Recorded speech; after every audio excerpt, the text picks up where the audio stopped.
ఇది శివుడికి అభిషేకం చేయడం అంటే. చాలా మంది తెలిసి తెలియని వాళ్ళు ఒక మాట చెప్తుంటారు, ఎందుకండి పట్టుకెళ్లి పాలు పెరుగు తేనె పంచదార ఇవన్నీ పట్టుకెళ్లి ఆయన నెత్తి మీద పోసేసి అవన్నీ ఆ తుమ్ములోంచి అలా బయటకు వెళ్ళిపోతుంటాయి, ఏ పదార్థాలు పాడు చేసేయడం తప్ప వీళ్ళకి బుద్ధి లేదండి, ఏమిటా అభిషేకాలు, ఇలాగే పాడు చేస్తారు పదార్థాలని.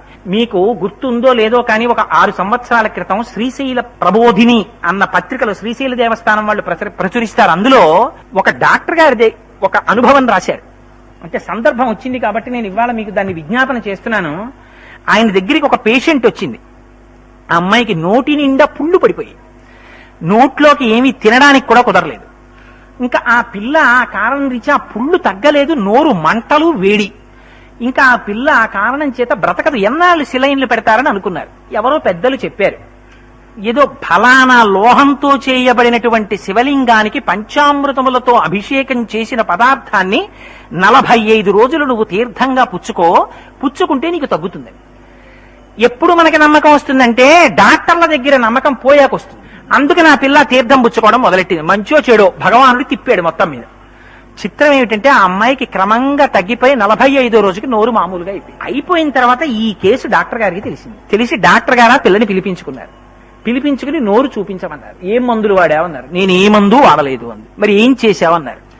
అంటే అప్పుడు ఆ పిల్ల చెప్పింది, నేను శ్రీశైల ప్రబోధినిలో చదివింది, నాకు జ్ఞాపకం ఖచ్చితంగా ఉండుంటే ఇనుముతో చేయబడినటువంటి శివలింగం మీద అభిషేకం చేయబడిన పంచామృతాల తీర్థాన్ని పుచ్చుకున్నాను అంది. అయితే అలా జరుగుతుందా అని దాని మీద సైంటిఫిక్ గా ఎంతవరకు నిలబడుతుందో చూడాలని ఆ స్వరంతో అభిషేక మంత్రములు జరుగుతుండగా పంచామృతాలతో అభిషేకం చేస్తే దాని మీద కెమికల్ రియాక్షన్స్ ఏమొస్తాయి అని ల్యాబొరేటరీలో చూశారు. చూస్తే ఎటువంటి ఔషధములు ప్రపంచంలో ఉన్నాయని మనం నమ్ముతున్నామో అంతకన్నా ఇనుముతో చేయబడినటువంటి శివలింగం మీద పడినటువంటి ఆ అభిషేక ద్రవ్యములలో వచ్చేటటువంటి రసాయనిక ప్రతిచర్య నోటిలో వచ్చినటువంటి భయంకరమైన పుండ్లకి గొప్ప విరుగుడు అని నమ్మకం కలిగింది ఆ కెమికల్ ఫార్ములా. ఆశ్చర్యపోయి డాక్టర్ గారు శ్రీశైల ప్రబోధినిలో దాని గురించి 3-4 సార్లు వరుసగా ఆయన ఆర్టికల్స్ ఇచ్చారు. దీని మీద రుద్రకామ్యార్చన అని పరమశివుడికి ఎందుకు అభిషేకం చేస్తారు అని దాని గురించి ఒక పెద్ద విశేషమైన వ్యాఖ్య జయేంద్ర సరస్వతి స్వామి కూడా ఒక చోట చేశారు. అందులో పంచామృతాలని మనం అంటూ ఉంటాం. అసలు అమృతం ఒకటే కదా, ఆ అమృతం మనం ఎప్పుడు చూడడం లేదు తాగడం లేదు అనుకోండి, గొడవ వదిలిపోయింది. కానీ ఇవి మాత్రం మనకి తెలుసు. పంచామృతాలు తెచ్చారా అభిషేకానికి అంటారు. ఏమిటి పంచామృతాలు? ఆవు పాలు, ఆవు పెరుగు, ఆవు నెయ్యి, తేనె, పంచదార, ఈ 5 పంచామృతాలు అంటారు. ఈ 5ంటితో శివుడికి అభిషేకం చేస్తారు. ఏమిటి అభిషేకం? పాలు తీసుకెళ్లి పోస్తారు. మీరు రోజు చూస్తారు కదా, అర్చక స్వామి చక్కగా అక్కడ కూర్చుని ఆ మంత్రాలు చదువుతూ ఉంటారు.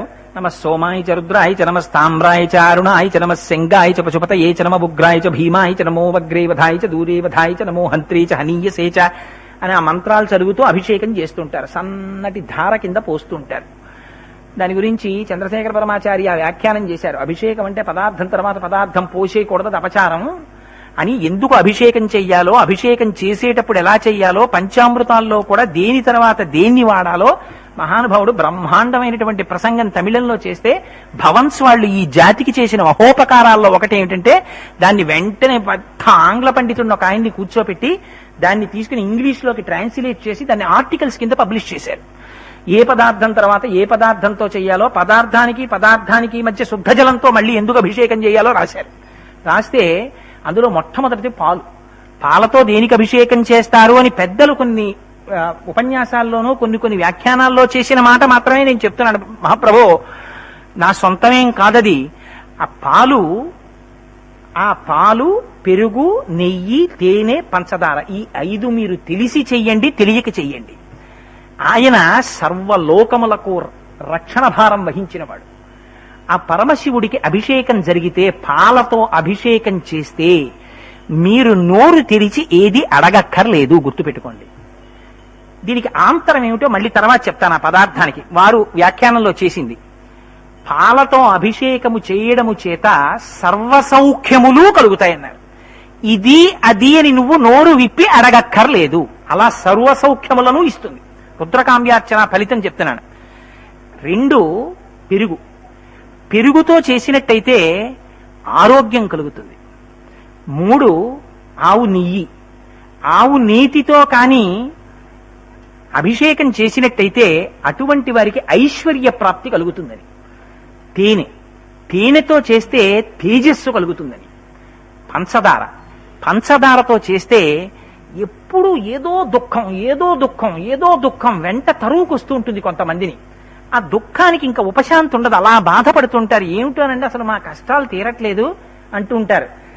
మళ్ళీ ఆ పంచదారతో అభిషేకం గురించి కూడా, అసలు ఆ అభిషేకం ఇలా తీసి ఉద్ధరణిలతో వేయచ్చా వేయకూడదా, దాని గురించి కూడా అబ్బో ఎంత గొప్పగా మాట్లాడారో పెద్దలు. వారి అనుభవం, వారు చేసినటువంటి విధానం, దాన్ని బట్టి అలా చెప్పుంటారు వారు. ఆ పంచదార కూడా ఎంతవరకు మెత్త చేసి వెయ్యాలి అనేటటువంటి దాని గురించి కూడా చాలా అందమైన మాటలు రాశారు వారు. పెద్దలు అనుభవించినవి అని నమ్మి చెప్తున్నాను అంతే నేను. అందుకని ఆ మెత్తటి పంచదారతో అభిషేకం చేస్తే దుఃఖ నివృత్తి. ఎటువంటి దుఃఖం కూడా పరమాత్మ అనుగ్రహం కలిగిందా తీసేస్తారని. ఇవి 5 మీకు బాహ్యమునందొచ్చేటటువంటి ఫలితాలు. ఆంతరమునందు వీటికి అమృతములని పేరు ఎందుకని అన్నారా తెలుసా అండి? పాలు సమీకృత ఆహారం. పిల్లలకి ఆవకాయ అన్నం పెడతామా? లేకపోతే ఏం పెడతాం? పిల్లలకి ఏం పెట్టాం? మార్నింగ్ ప్లేట్ ఇడ్లీ తింటాం, బార్లీ తాగడం, మధ్యాహ్నం ఏదో 6 పదార్థాలు, 2 పప్పులు, 2 కూరలు, 2 పచ్చళ్ళు, పులిహార, చక్కెర పొంగలి, పాయసము, దధ్యోజనం, లేకపోతే ఆవకాయి, మాగాయి, ఊరగాయి, ఆ ఆవకాయి, ఈ ఆవకాయి, మజ్జిగ, పెరుగు. ఇన్ని వాళ్ళేం తాగరు. 30 మాటలు మధ్యలో కాఫీ, 80 మాటలు టీ, ఇవేం ఉండవు కదా. అందుకని పిల్లలకి వీటన్నింటి బదులు ఏమిస్తారు? సమీకృత ఆహారం, పాలు పడతారు. ఆవు పాల చేత అభిషేకము చేయబడినటువంటి పరమాత్మ యొక్క అనుగ్రహంగా మనిషికి కలిగేటటువంటిది జ్ఞాన సమృద్ధి కలుగుతుంది. ఆ జ్ఞానము కలిగిందా? ఏమిటొస్తుంది జ్ఞానము చేత? జ్ఞానం అంటే డిగ్రీలు, క్వాలిఫికేషన్లు కావు. చదివించిరి ననుగురువులు చదివితి ధర్మార్థముఖ్య శాస్త్రంబులునే చదివినవి పెక్కుగలవు చదువులలో మర్మమెల్ల చదివితి తండ్రి అంటాడు ప్రహ్లాదుడు. పరమాత్మ యొక్క స్వరూపం అర్థం అవడం, ఇక్కడే స్వామి ఉన్నాడు, అంతటా ఉన్నాడనేటటువంటి ఎరుక కలగడం, ఇది పాల యొక్క అభిషేకం చేత ఫలితం.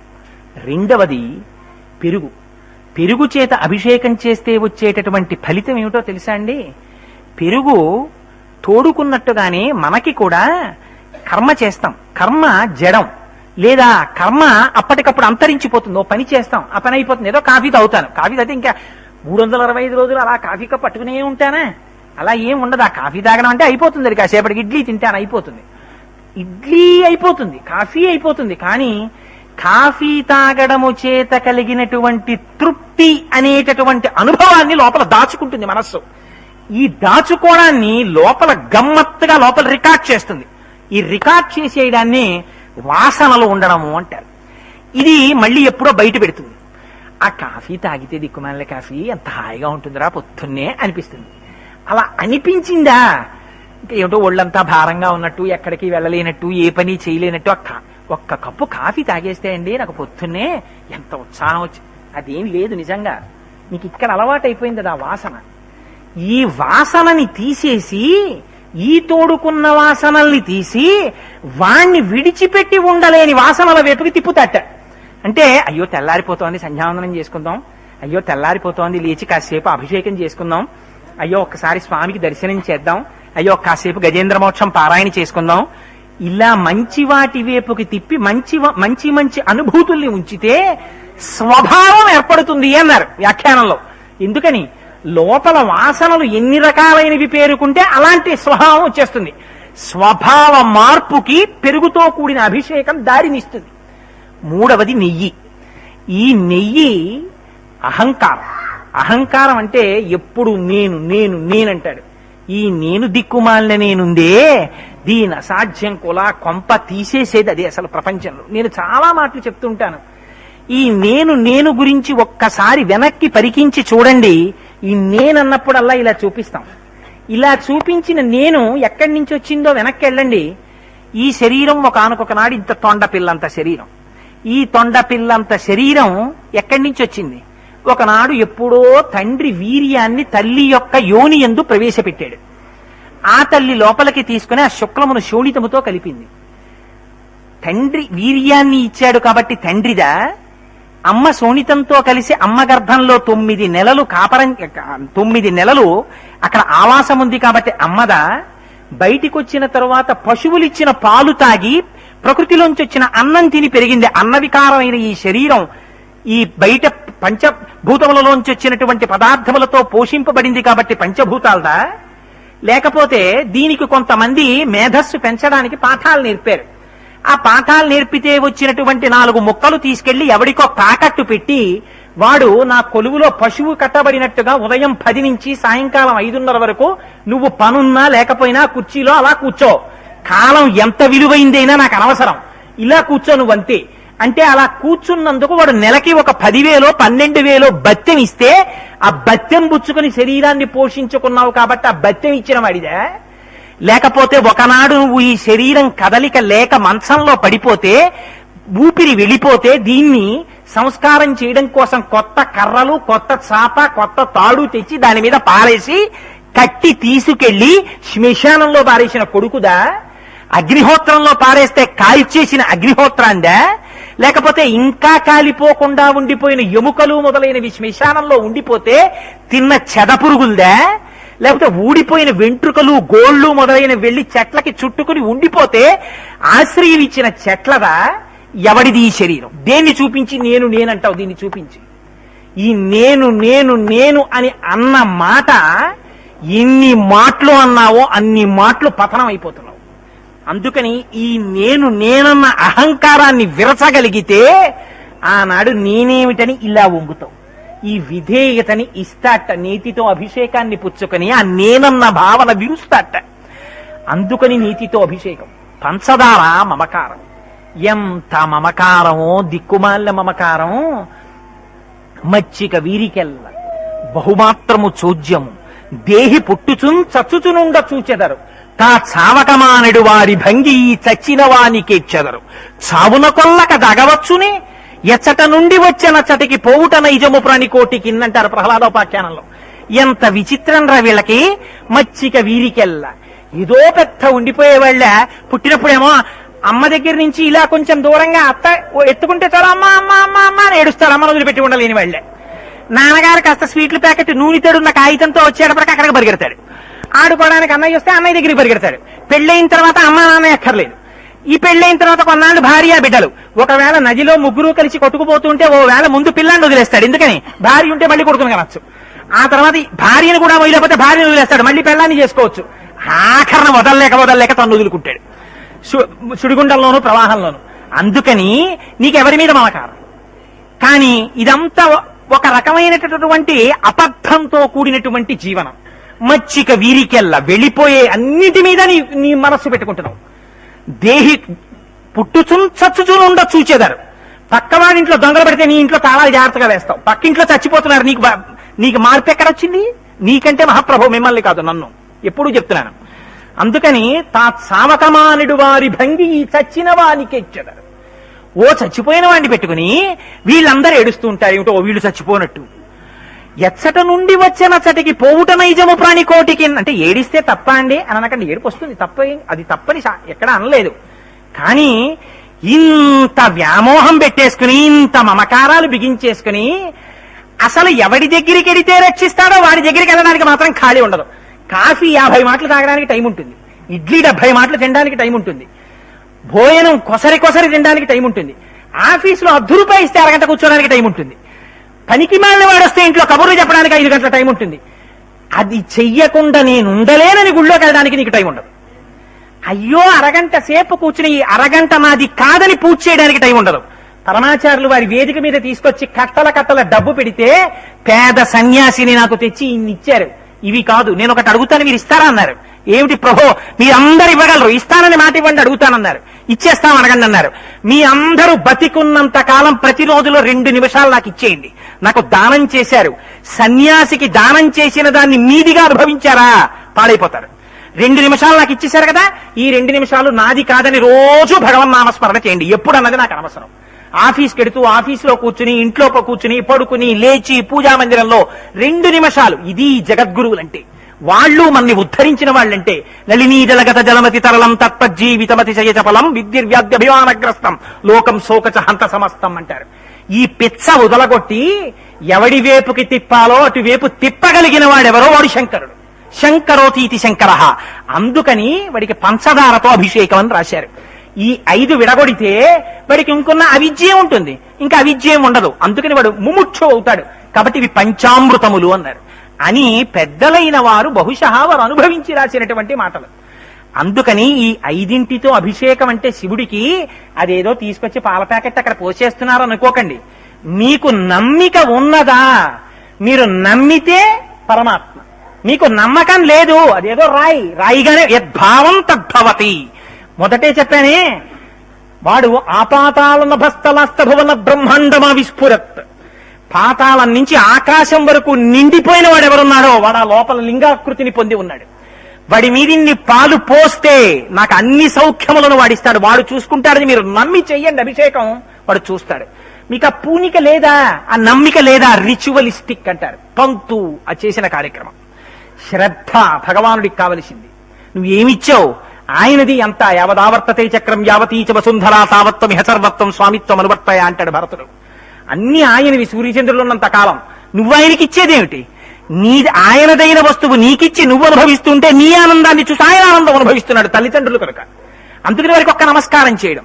ఈ 5 చేత అభిషేకము అంటే మిగిలిన పదార్థములకు కూడా చాలా ఫలితాలు చెప్పారు. ఇవన్నీ ఇప్పుడు అవన్నీ ఎక్కడవుతాయి? అందుకని పంచామృతముల చేత అభిషేకము, మారేడు దళముల చేత అర్చన. ఎందుకు మారేడు దళాలతో పరమశివుడికి అర్చన? మారేడు దళంతో శివుడికి అర్చన చేస్తే గొప్ప లక్ష్మీ కటాక్షం లభిస్తుంది. చాలా మందికి ఒక ఊహ ఉంటుంది, అదేమిటండి అంటే మనకి ఎంత మనం సంకుచితమైన జీవితంలోకి వచ్చేసామంటే, ఇవాళ లక్ష్మి అంటే విష్ణువు యొక్క భార్య, అందుకని ఆయన పెళ్ళం కాబట్టి ఆయన దగ్గరికి వెళ్ళి చెప్పుకుంటే డబ్బులు వస్తాయి, ఈయన దగ్గరికి వెళ్ళి చెప్తే ఏం వస్తుంది, చదువు వస్తుంది. అందుకని ఈయన దగ్గరికి వెడితే చదువు అడగాలి, అక్కడికి వెడితే లక్ష్మి అడగ. ఉరే అక్కడున్నవాడే ఇక్కడున్నవాడు రా, ఇక్కడున్నవాడే అక్కడున్నవాడు రా. మనకి తెలియదు. మారేడు దళంలో ఎవరుంటారో తెలుసా అండి? లక్ష్మీదేవి ఉంటుంది. లక్ష్మీదేవి అధికముగా ఉండే స్థానములు 5 చెప్తారు. 1 పద్మము, 2 మారేడు దళము, 3 ఏనుగు యొక్క కుంభస్థలము, 4 ఆవు యొక్క వెనుక తట్టు, 5 స్త్రీల యొక్క పాపట. ఈ 5 లక్ష్మీ స్థానాలు. ఇందులో మారేడు దళాన్ని పట్టుకెళ్లి పరమశివుని యొక్క పాదముల దగ్గర సమర్పిస్తే శంకరుడు లక్ష్మీ కటాక్షాన్ని ఇస్తాడు. అదేమిటండి? వెంటనే మనకు అనుమానం, శంకరుడికి ఏముంది ఇవ్వడానికి? అదేట ఆయన దగ్గర ఇదే వెర్రి. ఆయన పేరేమిటో తెలుసా? శర్వహ అని పేరు. కంచిలో ఉన్నటువంటి స్వామి పృథివీలింగం. అయ్యవారి పేరు శర్వుడు, శర్వ అన్న పేరు శంకరుడిది. శంకరుడికి శర్వ అన్న పేరుంటే అమ్మవారి పేరేమిటో తెలుసా అండి? శర్వాణి. లలితా సహస్రనామ స్తోత్రంలో శర్వాణి అన్న నామానికి వ్యాఖ్యానం ఏమని చేశారో తెలుసా? భూమి అంతటా ఐశ్వర్యమును నింపగలిగినటువంటి వాడికి శర్వుడని పేరు. మీకు ఎక్కడ నుంచి ఐశ్వర్యం రానివ్వండి, డబ్బులు వస్తే ఎక్కడి నుంచి రావాలి? ఇక్కడి నుంచే రావాలి, భూమిలోంచే వస్తాయి. నేను ఫుడ్ కార్పొరేషన్ లో పనిచేస్తున్నాను, మా సంస్థ ఎలా బతికుంటుంది? వ్యవసాయం బాగా జరిగి 4 బస్తాలు పండితే ఆ 4 బస్తాలు కొని మిల్లింగ్ చేస్తే అది పబ్లిక్ డిస్ట్రిబ్యూషన్కి ఇస్తే మా సంస్థ ఉంటుంది. లేదు, ఓడు ఐరన్ అండ్ స్టీల్ ఇండస్ట్రీ ఉంది, అందులో పనిచేస్తున్నాడు. ఓరు ఎక్కడి నుంచి రావాలి? ఖనిజం, ఇనప ఖనిజం భూమిలోంచి రావాలి. పంట ఎక్కడి నుంచి రావాలి? భూమిలోంచి రావాలి. బొగ్గు ఎక్కడి నుంచి రావాలి? భూమిలోంచి రావాలి. పెట్రోల్ ఎక్కడి నుంచి రావాలి? భూమిలోంచి రావాలి. ఈ చెట్టుకి మల్లె పువ్వు అక్కడి నుంచే రావాలి, ఈ చెట్టుకి కుంకుడుకాయ అక్కడి నుంచే రావాలి, ఈ పక్కనే మామిడి పండు అక్కడి నుంచే రావాలి. అయ్యయ్యో మర్చిపోయాను సార్, కుంకుడు చెట్టులోకి మామిడి పండు ఎట్టేశాను, మామిడి పండులో కుంకుడు చెట్టు ఎట్టేశానని. The clerical error is regretted. అరగంట క్రితం రావాల్సిన రత్నాచల్ గంటన్నర లేటుగా వస్తుంది, దీనికోసమని మేము బహుధా చింతించుచున్నాము. The delay is deeply regretted. ఈ దిక్కుమాలిన మాటలు మనవి తప్ప పరమేశ్వరుడికి ఉండవు.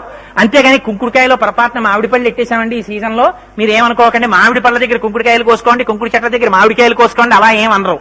కుంకుడుకాయ అంటే చేదే, మామిడి పండు అంటే తీపే. అది వైశాఖ మాసంలోనే రావాలి, అది దాని ఋతువులోనే రావాలి. ఇలా ఇచ్చేవాడు ఎవడున్నాడో వాడు శర్వుడు. ఇప్పుడు మీకు ఐశ్వర్యం ఎవరివ్వాలి? శంకరుడు ఇవ్వాలి.